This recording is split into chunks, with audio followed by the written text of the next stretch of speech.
Cuando se trata de Crash Bandicoot, ¿qué se puede aportar a estas alturas?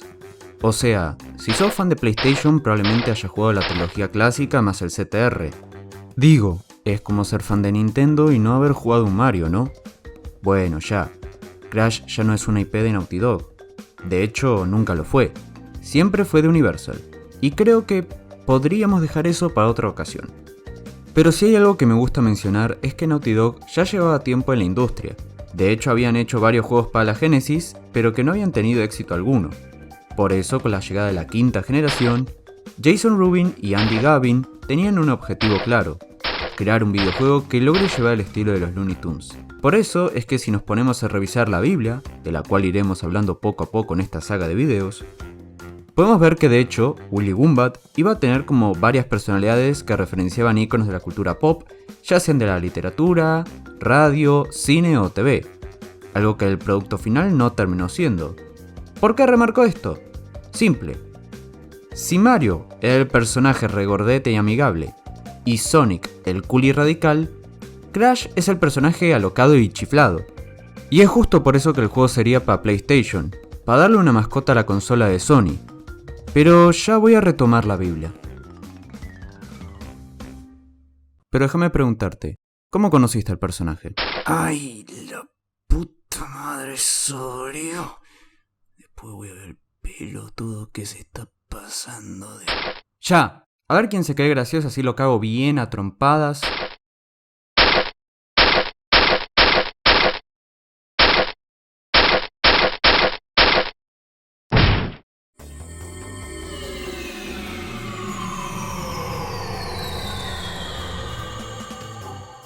Salió del closet cuando estaba a punto de cumplir 5 o 6 años aproximadamente.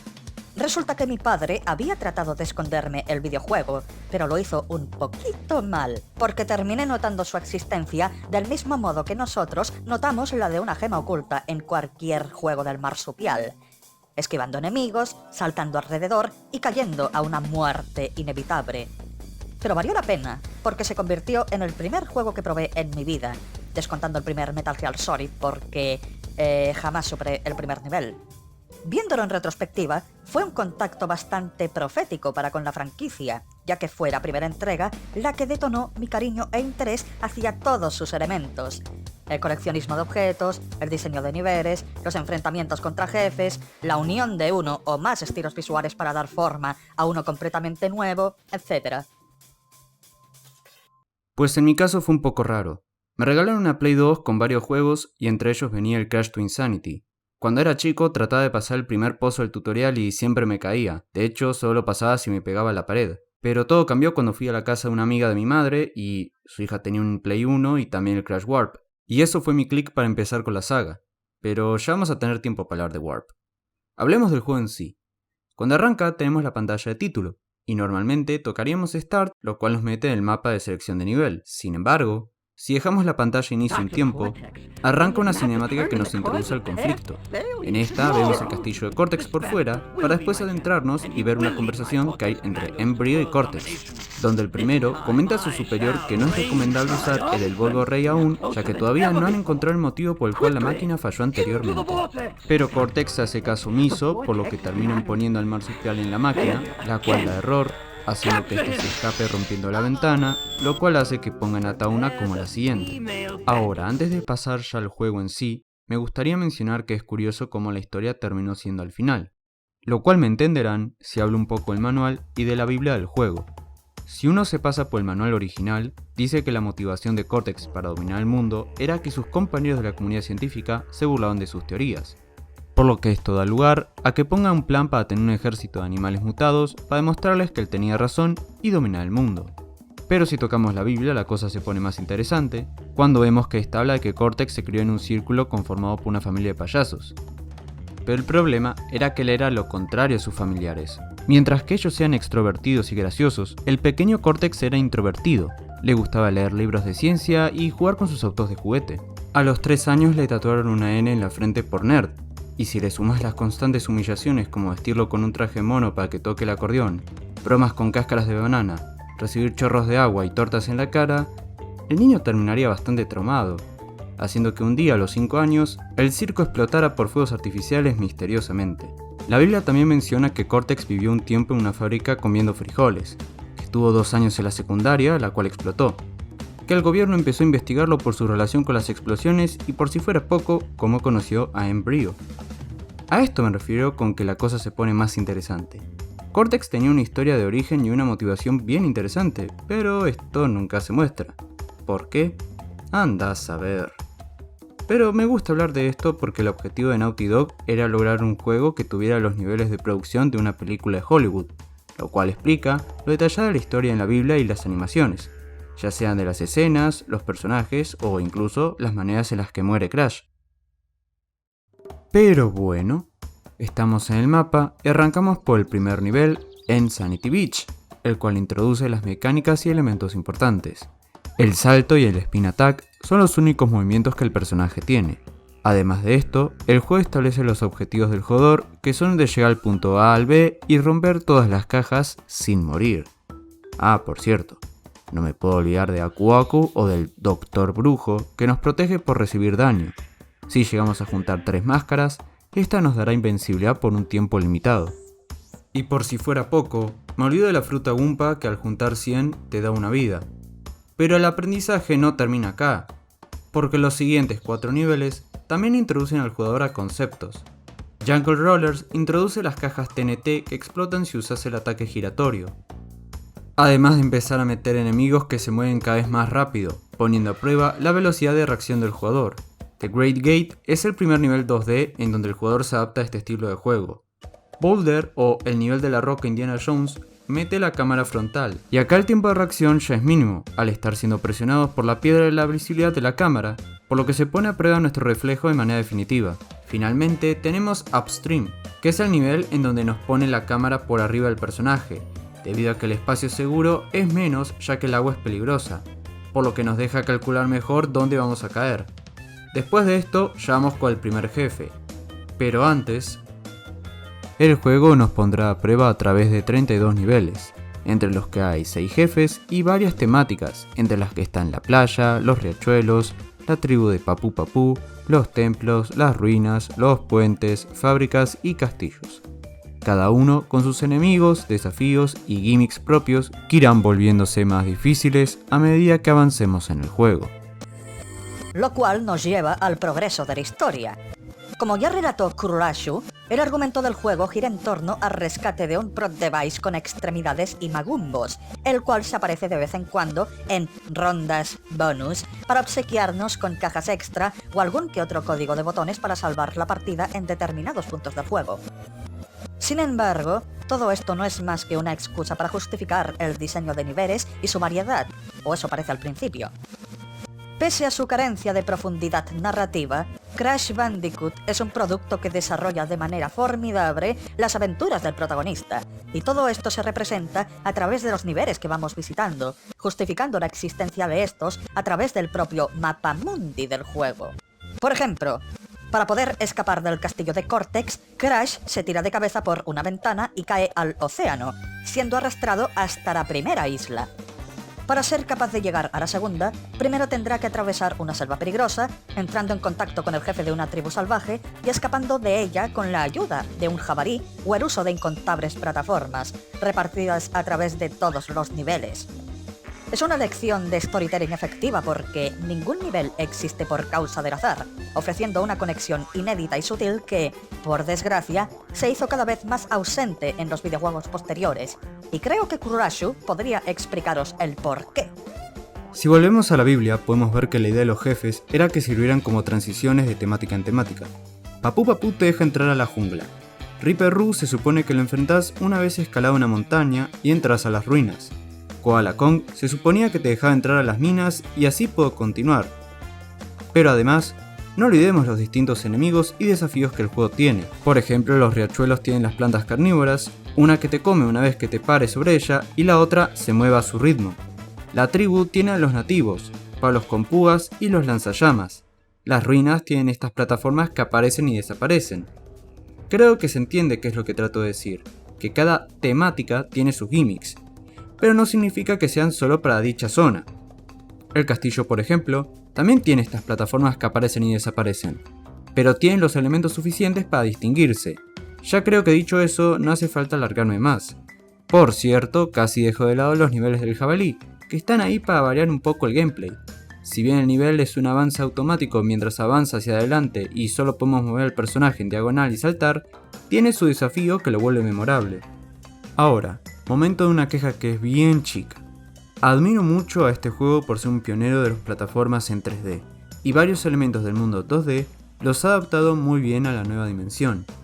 Sin embargo, si bien hay cosas que son resultado de ser un producto de su época, hay dos cosas que no puedo perdonar.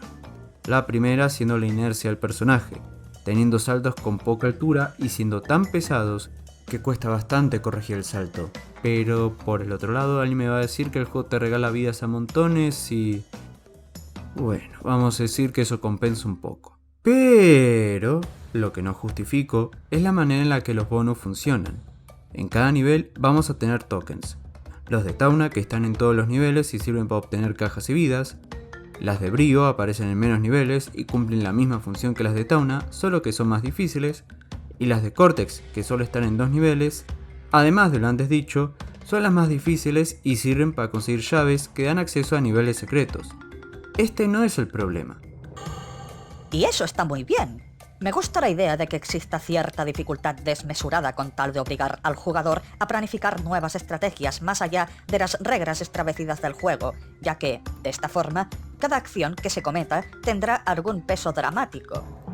Es algo que Rayman 1 hacía mucho, y Crash Bandicoot no es una excepción, aunque el nivel de dificultad entre ambos productos sea muy diferente.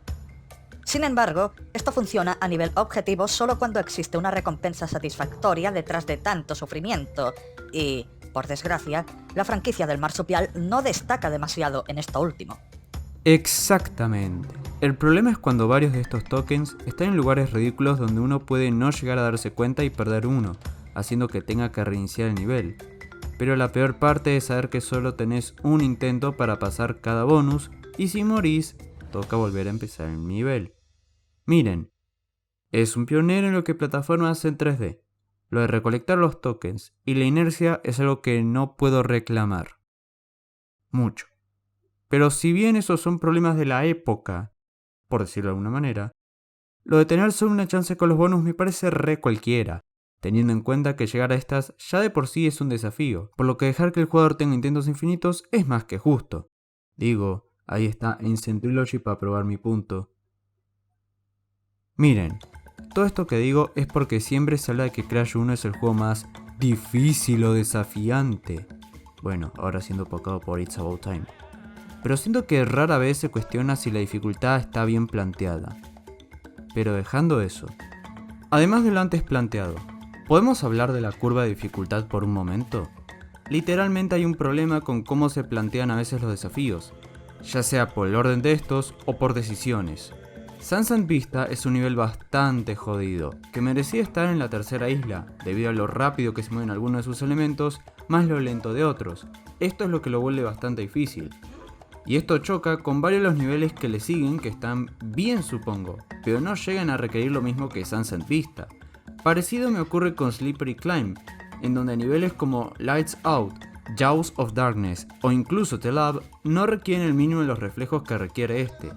Para hacerme entender, Lights Out es un nivel en donde el objetivo es juntar máscaras Aku, ya que estas nos dan luz al pasar un tiempo.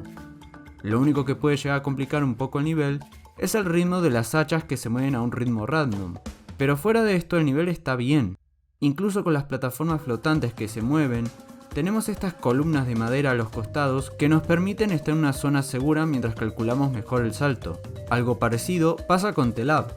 Salvo que en vez de ir rápido porque se nos acabe la luz, debemos reaccionar rápido en los interruptores que nos dejan abiertas las puertas por cortos lapsos de tiempo.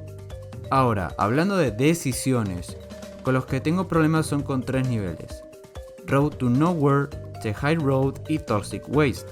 Los primeros 2 son los niveles con temática de puente, en donde el objetivo es saltar sobre maderas muy pequeñas, las cuales hay sólidos, medio rotos y totalmente rotos, los cuales me parece muy autoexplicativo. Lo cual es conflictivo por las físicas del personaje que ya expliqué. Si a esto le sumamos que en The High Road debemos usar a las tortugas para tener altura y calcular cómo caemos teniendo solo de referencia la sombra, ya creo que me di a entender. Con Toxic Waste el problema es en cuanto a la perspectiva. La idea es pasar sin que los barriles te aplasten a lo Donkey Kong, pero el problema es que por la cámara y las subidas cuesta calcular en dónde va a caer el barril, lo cual complica calcular cómo esquivarlo. Se puede agarrar e intentar bordearlos, pero por la inercia esa no siempre será la solución. Por cierto, si alguien me viene a decir que una manera de solucionarlo hubiera sido ponerlo en 2D, hubieran tachado esto de plagio, así que ¿cómo solucionaría esto? Simple, reemplazamos los barriles por láseres y que se muevan en los ejes X y o Y, haciendo que sea más fácil calcular dónde va a caer y al quitar el eje Z, la perspectiva deja de ser un problema. Como último punto, podríamos hablar de los jefes que no resaltan mucho, porque tenemos a Papu Papu que consta de saltar sobre él 3 veces, Ripper Roo el cual es interesante por tener que comprender su patrón y saber cuándo detonar las cajas TNT, Koala Kong que es esquivar sus rocas y le tenés que volverle el ataque, Pinstripe que es esconderse sus tiros hasta que se quede sin munición, Embryo también tiene esta cosa de esquivar ataques, pero están estos monstruos químicos los cuales hay que pisar para atacar al científico y la parte donde hay que enfrentarse al monstruo gigante está bien con el tema de calcular el salto. Lo que nos deja con el Dr. Cortex, donde sí, todo es esquivar, pero hay que estar atento a qué rayos dispara, ya que los que son de color verde son los que hay que devolverle, mientras que los rosas y azules nos hacen daño instantáneo. Hablar de esto último es una situación que me mantiene en conflicto constante. A nivel subjetivo, adoro el diseño de estos niveles, ya sea gracias al estrafalario diseño que los acompaña o a las memorables sinfonías que nos atormentan en Mucre. Pero, claro, ¿qué hay más allá de 3 o 5 barras de vida? Pues un patrón de movimientos predecible y poco desarrollado, en contraste a algunos de los niveles más difíciles del juego. Quizás el único jefe que destaca por encima de la media es Ripper Roo, ya que, como comentó Kurashu, es el único que presenta un patrón de variables un poco impredecible, obligando al jugador a estar en constante movimiento y planificar bien sus ataques si desea superar el nivel sin morir en el intento. De haber mantenido esta técnica con los jefes posteriores, el nivel de dificultad del videojuego habría resultado más creíble, sobre todo si involucramos conceptos como el del Dr. Nitrous Brio, que pese a ser un personaje anclado al uso de pociones cambiaformas, jamás recibe un tratamiento a la altura de su concepto.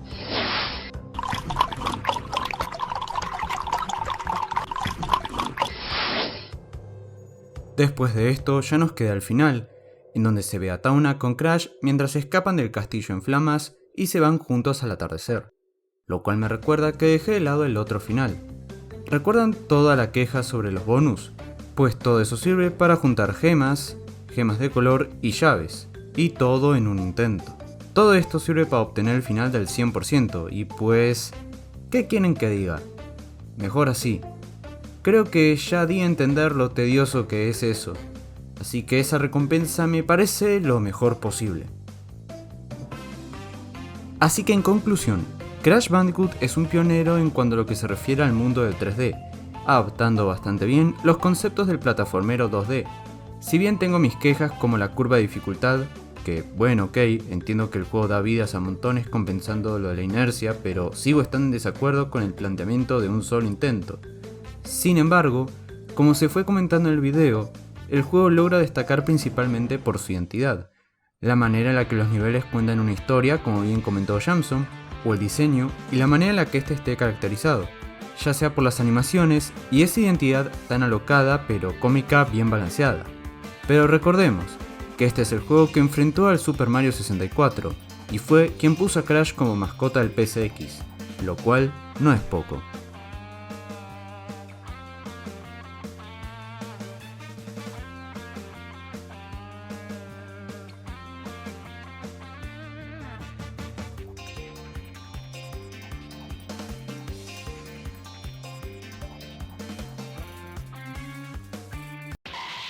Muss er das Ende in den Trümmern der Hauptstadt suchen. Nichts anderes. Ist er der Treue zu seiner weltgeschichtlichen Aufgabe und seinem historischen Rang schuldig.